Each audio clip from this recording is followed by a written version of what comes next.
Broadcasting live from the Business RadioX studios in Phoenix, Arizona, it's time for Phoenix Business Radio, spotlighting the city's best businesses and the people who lead them.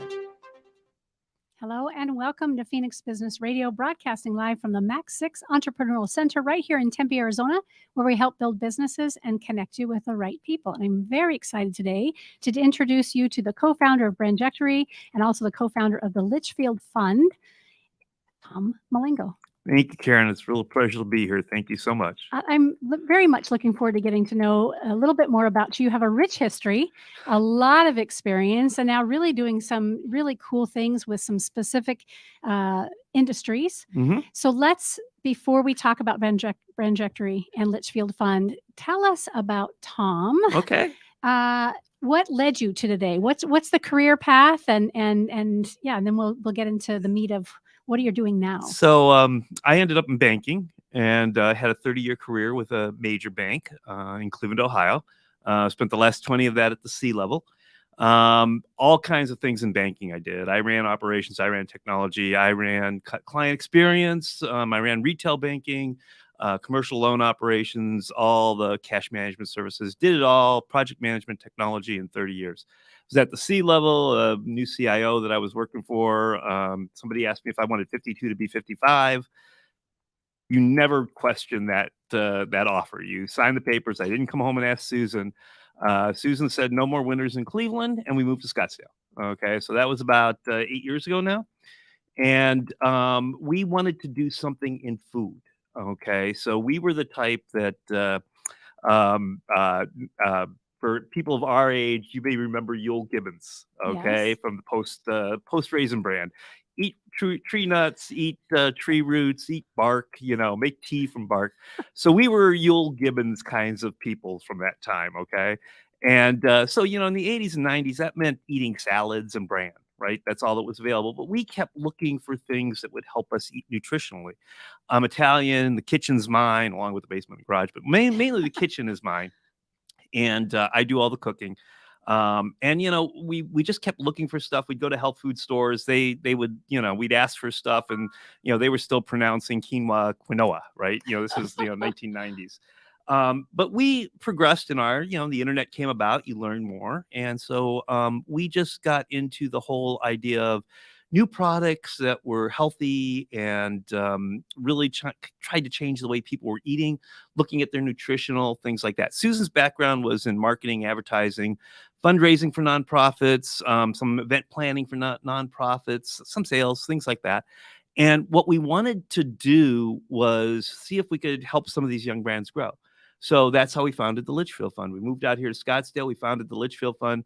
And we started investing, advising, consulting in small brands in the natural, organic, health, wellness arena. We did that for a long time. And we just continued to learn more about the difficulty brands, especially in the food, health, wellness, beverage industry, grow. It takes time. It takes money. It takes a lot of knowledge. These are people founding brands with, themselves. They may never have been in the industry. They may have found the greatest berry in the world hiking in South America, or they pulled off grandma's recipe and, it actually used real ingredients, butter and things like that people try not to use. And, they took it to the farmer's market. It sold. They started a business. We've had so many examples of Sure. those stories come right through here to tell their story. And if I could ask you before you continue, when you say, it's difficult, is it because it's such those are massive industries? Yes, there's so many legacy brands. There's so, the Roost is ruled by the Mondelezes and the Crafts and the shelf space in the grocery store. E-commerce makes them better even field.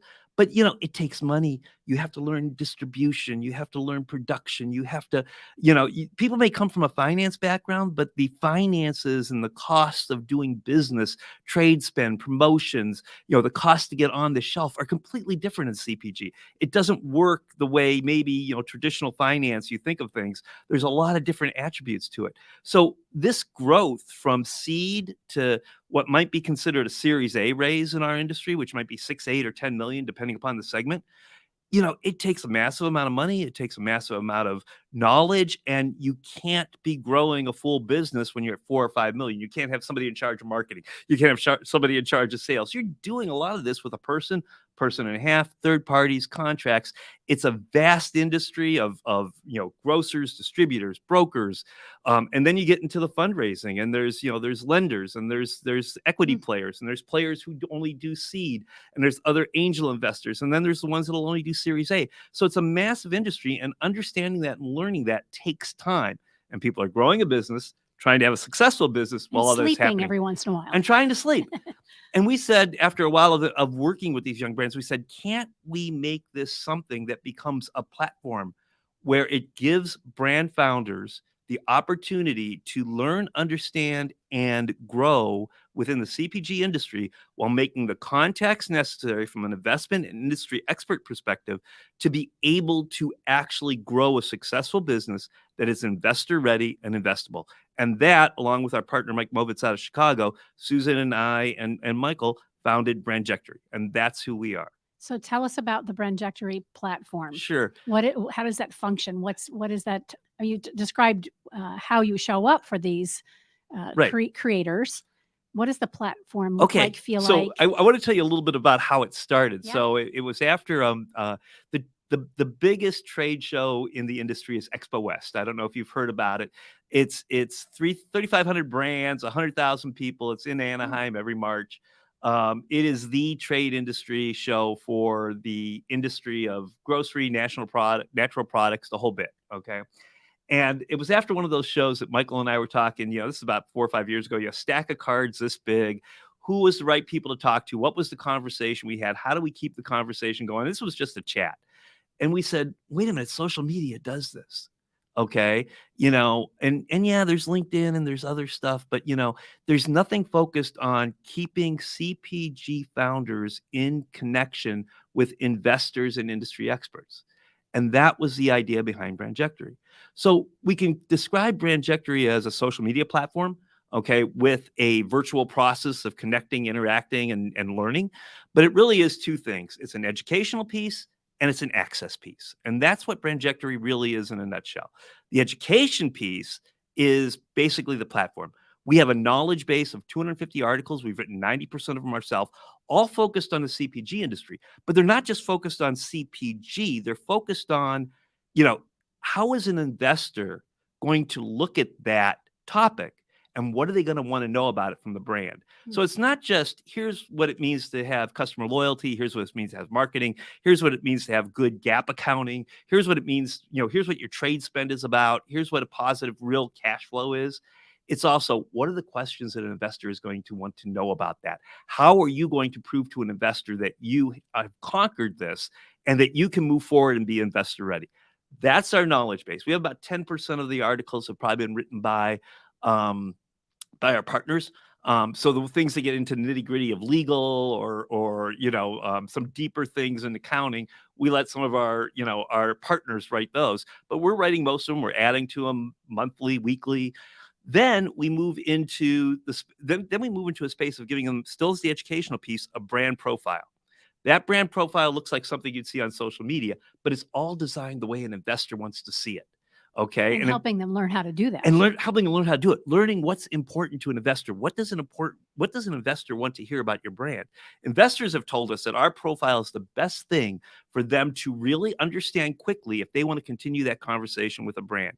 So we help them through things like, what's your customer value statement? What's your investor value proposition? How are you raising the right amount of money for your size brand? What's the difference between equity and safe note and things like that? We try to make sure that they're presenting themselves well. We consult with them. We give them some consulting time to do that. Okay.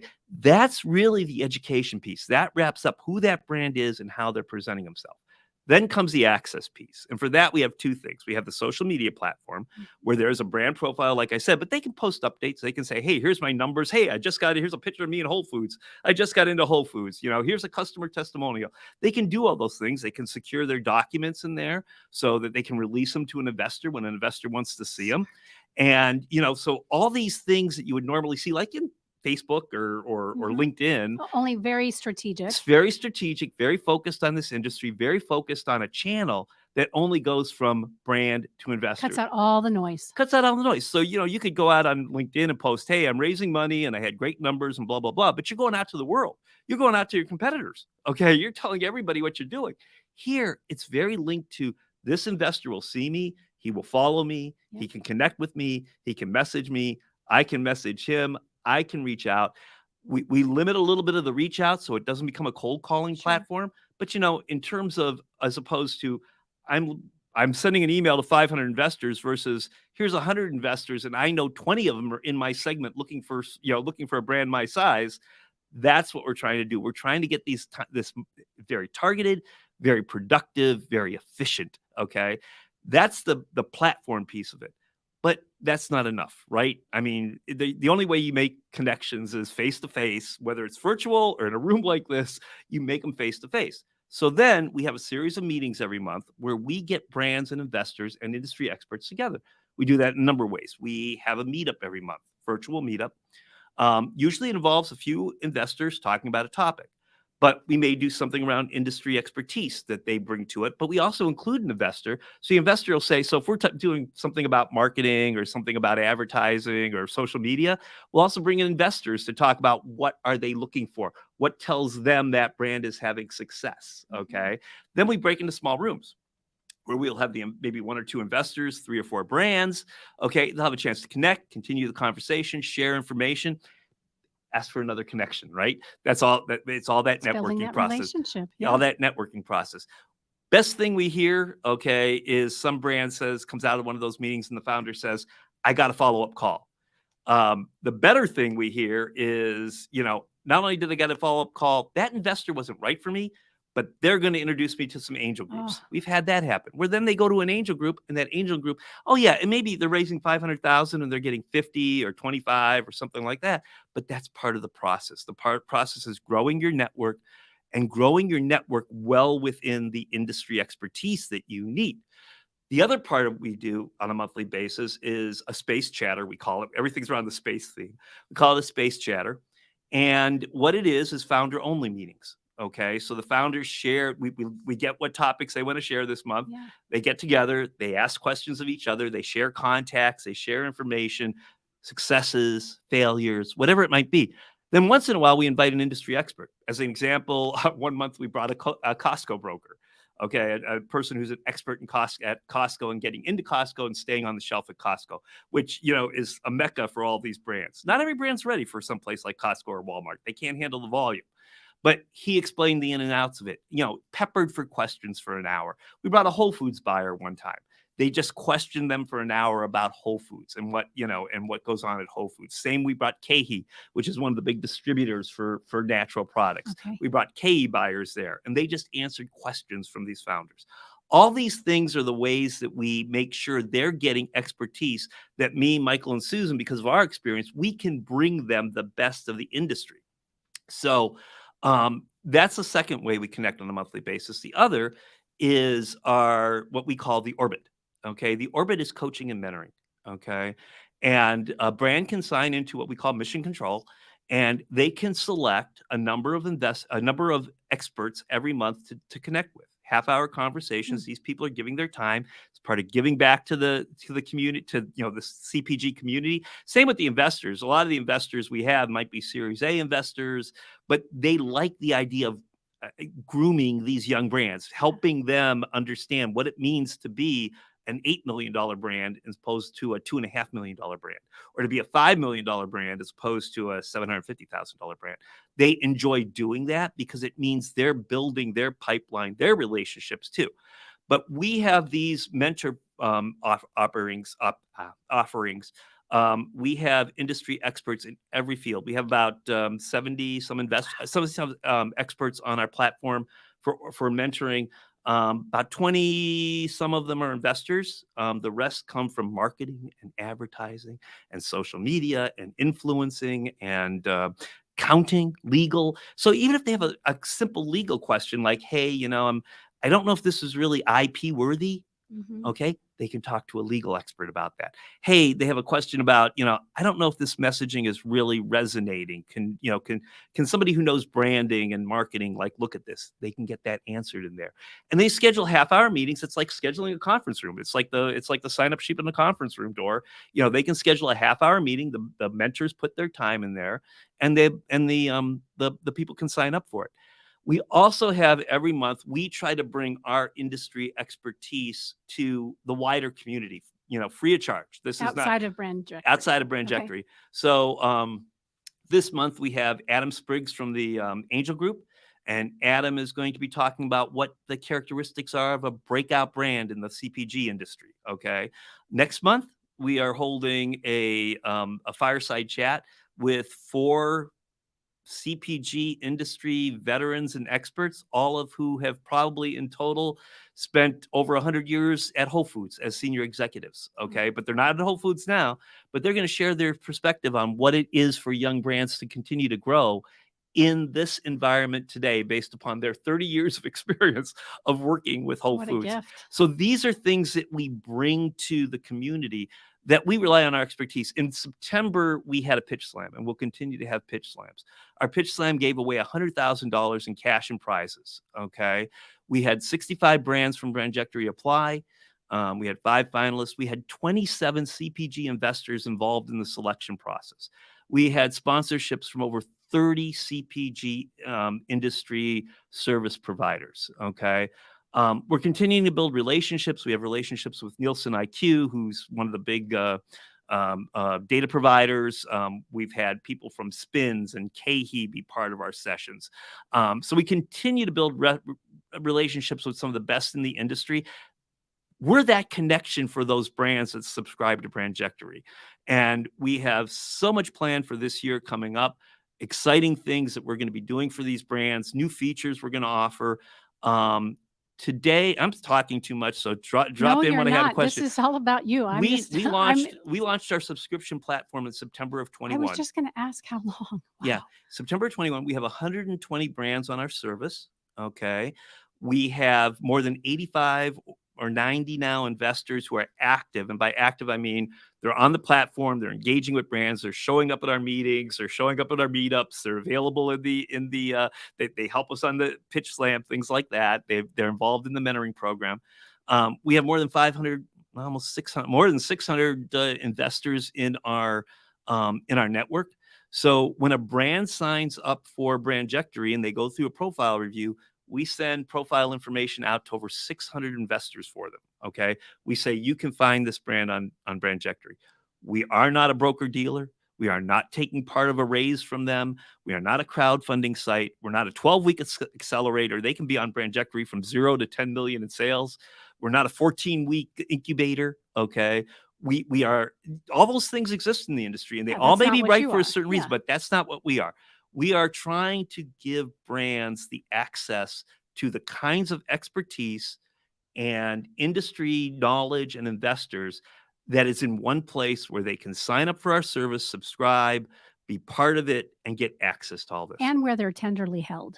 Right, right. I mean, I hear that in your enthusiasm and your joy in doing this, that the 3 of you have really created this space where we deeply care about all the stakeholders that are part of this thing called Brandjectory. Yeah.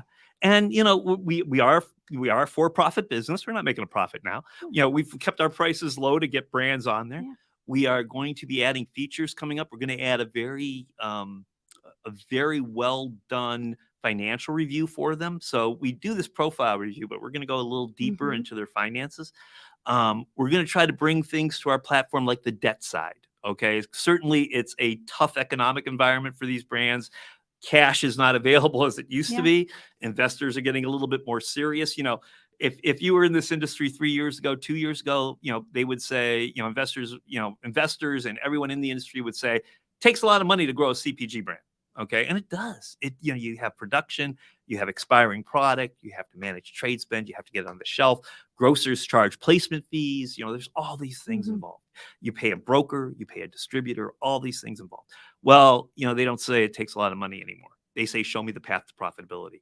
and show me how you're going to be there in And 12 we'll or help 18 seed months. it. And they're being very, very much more restrictive in the equity. So we're going to start bringing some debt. Last month we had 4 experts from the debit side, from the debt side.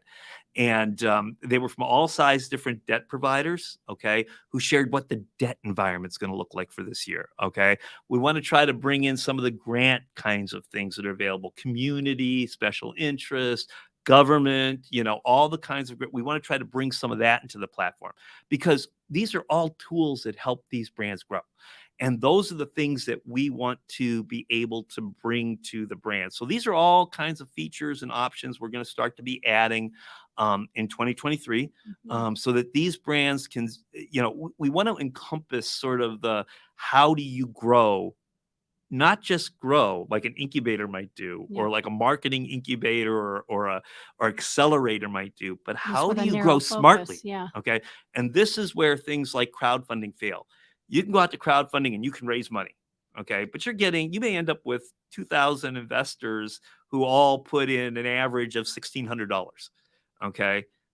We don't want that. You're not getting any expertise from that. You're getting money. But, if you're a young brand, you're just going to blow through that money. And investors are starting to look and say, well, you've used crowdfunding as a source of funding. You haven't used it smartly. You just said, oh, I need more money, I'll go to crowdfunding. A lot of brands have done that. We're trying to be that mechanism that gets them into the world of CPG with knowledge, expertise, guidance, that really makes them a very investable brand. And what we hope is that investors will start realizing, if a brand is on Brandjectory, they've gotten the best that the industry can offer in terms of advice and expertise and knowledge. And that's what we're really hoping that Brandjectory will be in the industry. The term mentor hub showed up for me as you were chatting and describing that last piece, right? You're mentoring not just the 3 of you, but of course with the experts that you bring in, providing a robust opportunity for education in all facets of business, in addition to the networking, the introductions. Right. What do you attribute the immediate success to the platform? Because it really hasn't been that long that you've been out there and available. And yet you already have some really great numbers to share, and the success that you're already seeing and experiencing through the feedback that you've had. How has this happened so quickly? Well, we've used mostly social media. Okay. So, LinkedIn specifically? LinkedIn specifically. Okay. And that's only one part of it. We bring contacts to the process, right? We've been in the industry. Michael's been in the industry for 30 years. Susan and I for the last 8 to 9 now. Going on 9, that we've been in the industry. So we bring contacts to it. Okay. I'd like to think it's our reputation as such that has said, well, people know we care about these brands. Susan and I have worked with brand founders, and we've really tried to be part of their businesses when we have, and tried to assist them. So, I think that's a big part of it. But I think it also speaks to the need the industry has. Sometimes we're surprised we actually haven't done better, because everybody says this is such a needed option. And there was nothing like this before. There's nothing like this. And I've had folks tell me that, there's other arenas where this whole idea could really make sense. Speak to things like, med tech and pharma tech, and even like satellite and communications tech and things like that. Incredibly bright people come up with fantastic ideas and mechanisms, but they are scientists. They're not business people. And maybe they can have success turning something into a product.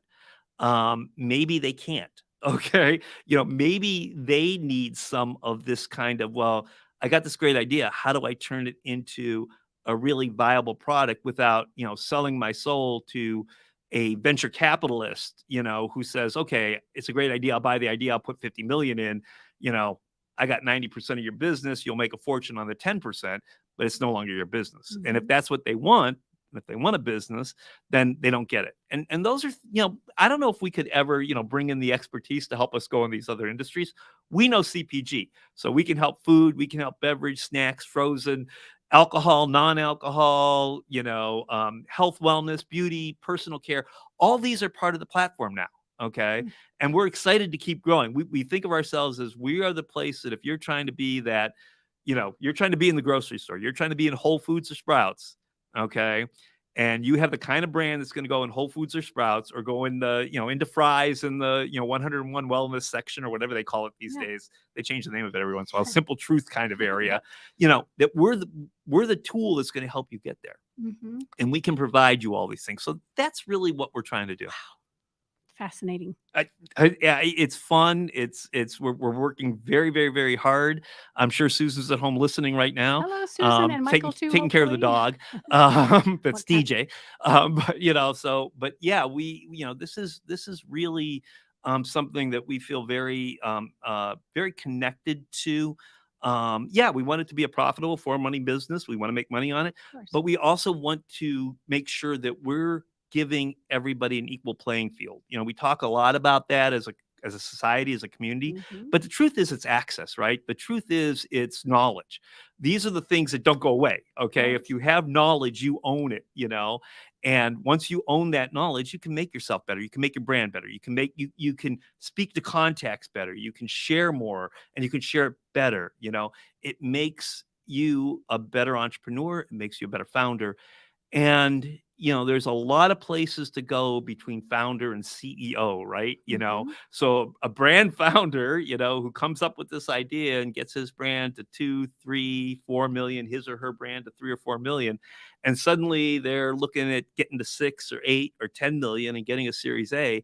If they want to continue in that business and continue in that role, they have to migrate to becoming a CEO. And it's different.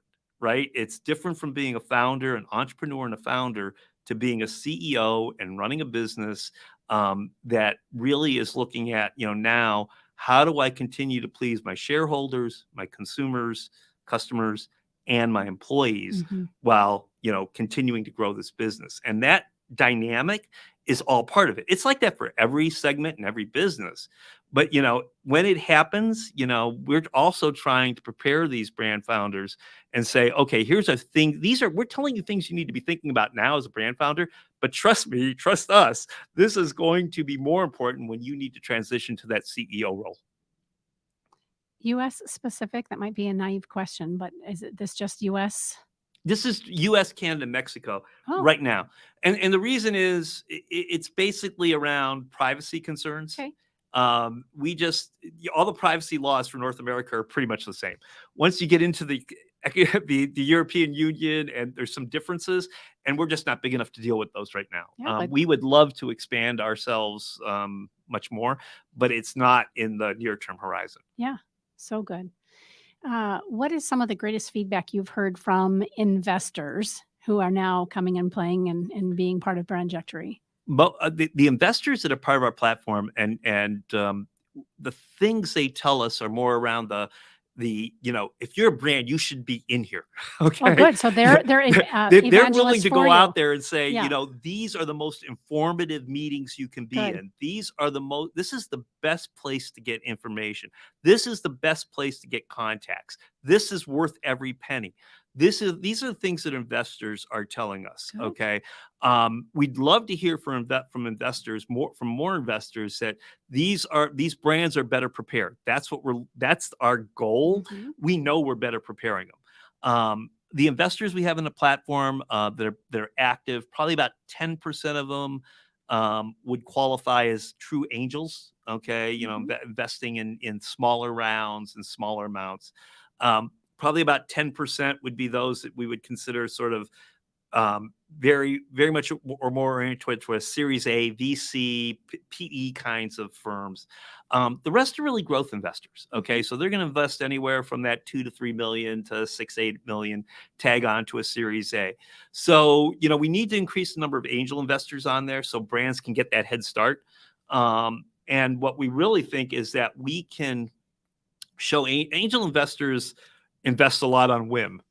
I picked up a product. I like the product. It's good. I'll invest in them. Interesting. Okay. A lot of angel investors, people that have the ability to do that.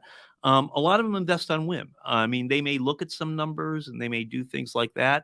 Our goal is to even help those angel investors say, Again, a brand on Brandjectory has the best opportunity to grow because they have access to a set of experts. Okay. So while I may like somebody at the farmer's market, if they're on Brandjectory, okay, they're going to get the best access they probably can get anywhere to be able to grow their business. And that's what we are hoping that we can become. How do you navigate then to make sure that you're making that happen? We're going to continue to make sure we're reaching out to the right people. We're going to continue to build partnerships. We are in discussion with some of the biggest companies in the country in terms of how we can fit into programs they have. A lot of big companies have, they're looking for new brands, right? They know innovation comes from the people, and that it doesn't necessarily come from their lab. Okay. So they're looking for brands that they can bring on. We think we can be a conduit for some of that. We think we can be the place. There's a lot of incubators out there and a lot of accelerators for specifically this industry. For this industry, okay. I mean, there's ones with the big food firms have them, Chobani and Mondelez and others have them. There's some other types of communities, local communities. There's some in Austin and Denver and other places where they do this but most of them are small, short programs. They're 12-week programs, or they're just community. Let's get together, let's talk, let's share, let's get somebody here to speak, those kinds of things. Okay. We think we can be the tag on for education and ongoing growth for a lot of those types of companies. Okay. And we're having discussions with some of them because we want to be that partner both for our customers, our users, and for the industry, where they can continue to be assured, okay, well, someone went through my accelerator program. How am I going to, how are they going to keep the contacts going? You may sit in a 12-week accelerator and get a lot of great information, and it's wonderful information. But then off you go. And you take those contacts with you. Maybe they have a mentor program, and you reach out again and you ask questions. But, sometimes you need more than that. And that's where we want to be a player. We want to be the player that says, okay, well, we can help you. We can help those brands continue that growth pattern. We can be a continued conduit for the next level and the level after that, and help them grow. And that's what we're trying to become within the industry. I love it. Wow. You got all that bottled up in you. And it's just you. And then you've got two partners, which is exciting. How did you and Michael meet? Michael and I met through a blog I write, he just reached out. Years ago, he just reached out and we started chatting. And again, it was just funny how it happened. Like I said, it was just that, wow, I'm looking at it at the time. I was looking at it from an investor consulting advising role. So was he, because he was a consultant advisor. And he, we were just, how do these brands, they had 1 million people show. I mean, there's 100,000 people at Expo West. Okay. And they're stopping by these booths and they're grabbing a sample and they're having a conversation. They're leaving a card.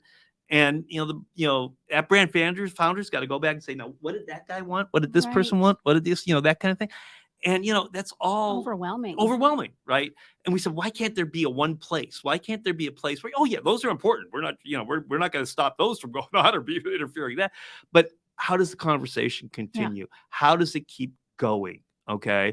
And that's the conversation that Michael and I had originally. And that's what led to Brandjectory. And Brandjectory, if you haven't figured it out, brands and trajectory, right? Okay, it's with a spaceship, with a spaceship and an orbit and, and the whole bit, it's mission fun. Control and the whole thing. Yeah. So we're fun people. Yes. We like having fun. And so we want to do this. I mean, we want to make sure we're giving people the best, but we want it to be an environment where they know that they're going to hear great things and it's going to be relaxing.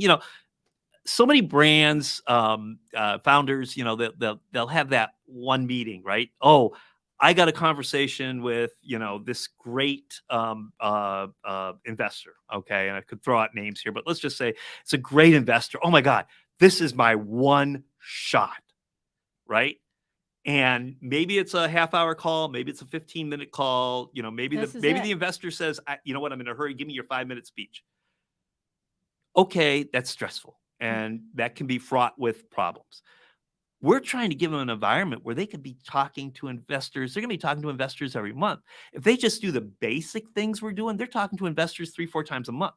Okay. They may not be ready for some of those investors, but they're getting practice and it's less stressful. Okay. It's in a meetup. And the investors know that, And which the is why they're investors know part of the that, community, and why so they're they can part of the give back. community. So it's all knowledge sharing. It's all getting Mhm. experience. It's all getting practice. It's comes about in an environment that's less stressful, more focused on, on just sharing and communicating. And if the good things start to happen, that's because the person, the brand founder, he or she has taken in what we're saying and they're communicating it well. And it's them that's getting the Mhm. reward. It's them that's having the success. We're just a tool. Yeah. Love it.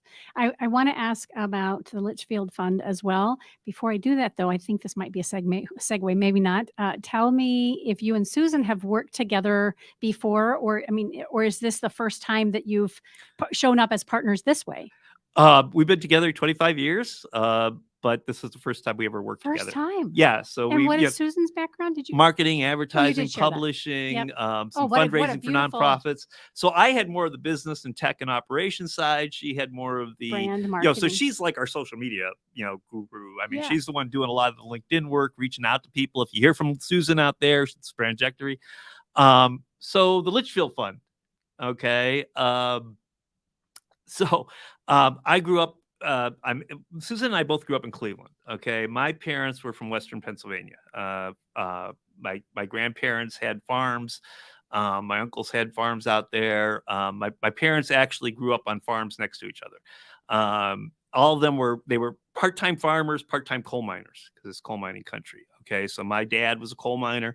My dad grew up on a dairy farm. Okay, he actually in the 1920s and early 30s until his dad died, he drove a wagon into Indiana, Pennsylvania, with the milk on it. Okay, so I come by it that way. I was a kid that got left on the went to the grandparents. I cleaned chicken coops. I spread manure. I stocked the coal stove in the morning. And when I was 14, my grandfather would come upstairs, wake me up to go put coal in the coal furnace. They didn't hit that. They got an outside toilet or an inside toilet in early 60s, but the kids still had to go to the outhouse up at the top of the hill to, because, water costs money and toilet paper costs money. So you went up there, and I would go to my Uncle Jim's next door because he actually had a toilet seat on his. But, on the way back down, you'd grab a stem of garlic or a stem of onion or fresh tomato, and, you'd chew it on the way down back to the house. Italian family, big meals, the whole bit. My parents came to Cleveland, because that's where the jobs were. Okay. And my mom didn't want my dad working in coal mine anymore. My dad's dad died when he was 14. And, so they lived with an uncle, with an older brother, his older brother they lived with. But Susan's family comes from Litchfield, Ohio. And her dad, who, was a senior executive partner for a major law firm, he grew up on a farm. Okay. So, we both came by the farming heritage and that, sort of, connection to the earth foundation is strong in both of us. Okay. So, I don't know if the farms, when Susan was little, I think the farms were not as working, on her side. But when I was little in the early 60s and into the 70s, I mean, there was the big, it was tiered in Pennsylvania. The houses were down here. The railroad tracks were down here. Coal mines were down here. And, and then the houses were here. The leased land was where they farmed, and the outhouses and sheds and shanties were at the top of the hill where they kept all the tools. And that's what I grew up around, even though we were from Cleveland, we go out there in the summer, and that's what I grew up around. So we really have that connection to the land. And my parents' little hometown is called Alberta. Okay. And the Litchfield Fund sounded better than the Alberta Fund. So that Alberta Fund. So that's why we're the Litchfield. It sounds classier. So that's why we're the Litchfield Fund. I love it. Prior to coming out here together 8 years ago, had you thought throughout your marriage and relationship, I'm assuming you're married, maybe you're not, that you would one day have a business together, or did this just all kind of culminate? It just, I think it came together with sort of the, what do we do next? Yes. You reach that point sometimes, and, we were too young to say, we're going to sit by the pool. Yeah. We're going to sit by a pool or something like that. Yeah. I mean, yeah, we probably didn't expect to be this busy. We probably thought we'd have time to do other stuff like travel a little bit more and things like that. but we both have that energy and that desire to try to create stuff, I think, and try to make things happen. And we're just, I think that's what led us to say we really want to do something, and we wanted to do something in an industry we love. One of the vegetables out here are really fresh, compared to Cleveland, Ohio, right? Mhm. Okay. So, outside of the rains and the cold killing the desert lettuce right now, Right. and the romaine being a little brown when you get it in the grocery store. The vegetables out here, compared to getting vegetables in Cleveland in the wintertime, and I love to cook. That's my mom and me. The tradition of cooking Italian, there's got to be food everywhere. So I love cooking, and I just enjoy that. It's relaxing time for me. So it just seemed natural that we would end up in food, That's and that we fantastic. would do something in the food industry. Mhm. I think we always, like I said, we're the healthy sort of. I think Susan got a little bit more on the train of being healthy a little bit sooner than I did in terms of looking for brands, looking for options. Quite frankly, when we were, back in the 90s, Cleveland didn't get a Whole Foods until 2003, I think it was. So if we were on the road somewhere, we'd hit a Whole Foods, load up the car with anything that we could get home without it spoiling. Back in the day, or a Fresh Market, or the old Lucky's in the Midwest, we'd hit those stores, fill up the car, and head home. Okay, Mhm. so that we could get products and our hands on products, that we otherwise wouldn't get. All part of how we tried to learn what the industry was, Yep. and became very aware of sort of both the nutritional trends and the trends around supplements, what's good for you, what's not good for you, and just really try to understand that, and eat, in that path that's going to, and we think and one of the reasons why we wanted to get into food and do the things we were doing is we thought, even at the time, in 2014 when we started this, that the people were starting to realize if you're healthier at 40, you're going to be healthier at 60. If you're healthier at 60, you're going to be healthier at 80. Mhm. And no matter who's in control of Washington, D.C., everything around medicine is going to get more costly, more confusing, harder, more difficult. It would take a massive change to change that. And, With the exception of the things that we can control except for the ourselves. things that we can do for love it. ourselves. Okay. And Yep. that we can make ourselves more resilient, younger, as a sense, and just more aware of what we need as a human to survive. And that's, I think, one of the things that always excited us about being in this industry is there's a lot of ways that that people can focus on their own nutritional aspects. And it's nice to see that there are nutritional things that you would always used to think of as bad for you. So there Mhm. are ways to eat snacks that are nutritional. Mhm. Okay. And the price point has come down to some Yeah, degree. it's a little shaky, But also accessibility. You started off our accessibility is conversation certainly today better. saying how limited it was, which back in the day it was. Was And now it's we much we have an opportunity to become more wise about what our choices Right. are, and have them at the Absolutely true. fries and not just the Whole Foods or the Absolutely true. Sprouts. Yeah. Absolutely true. Yeah. What a fun conversation. Well, thank you. Now, if your partners were here, would they be just as enthusiastic, or Yes. do you all play a little bit of a different role? Yes, I'm probably the most verbose. I love it. Well, thank you, Susan and Michael, But for you should sharing. see Susan and I together, though. We're Well, pretty I verbose think together. she may have celebrated you being here with us today on social media. So I'm excited to get to know her, and it's really been so much fun. Be sure to share with us where we can find you. So you guys are on LinkedIn. We're on LinkedIn. You can find Tom Malingo or Susan Bryanton on LinkedIn and reach out to us. You can contact me at tom@brandjectory.com. Very simple. BRANDJECTORY. Very good. Our website is brandjectorynow.com. brandjectorynow.com. Okay. And you can find us there. We're always happy to talk to people. We're always happy to share. So even if the conversation doesn't result in someone becoming part of Brandjectory one way or the other, we're happy to make contact and talk to folks. So whether I'm an investor or a founder or a service provider, please reach out. Yep, Yes, absolutely. so good. And so LinkedIn, your website, and you said that Susan's managing the social media mainly on LinkedIn. Are Mainly there on other LinkedIn. platforms? Mainly on LinkedIn. Yeah, good. Wow, so fun. I loved every minute of it. Thank you for this. We really appreciate the chance to come visit. Thank you, Daryl, Yay, behind for the running the scenes. show over there. Yeah. Okay. And we really appreciate the chance to join you here. And it's a beautiful place. This is my first Thank time down you. to Mac 6. Oh, I didn't know that. How Now, about first time that? I've been down here for this. I guess I've passed it by before, Now but you never know we're really here. knew. You'll Now I know wave here, when you go by. so I can wave when we go by. Or stop in. We'd Yep. love that. Tom, really great to meet you. And thank you Thank you, again Karen. for Thank you sharing for your having us here. passion, your enthusiasm, in addition to the success you've had with Brand Really Directory. appreciate it. Thank you so much. Absolutely. You've been listening to Phoenix Business Radio, broadcasting live from Mac 6 Entrepreneurial Workspace. Some media leans left, some lean right, and we lean business. Until next time, I'm Karen Nowicki. Thanks for listening.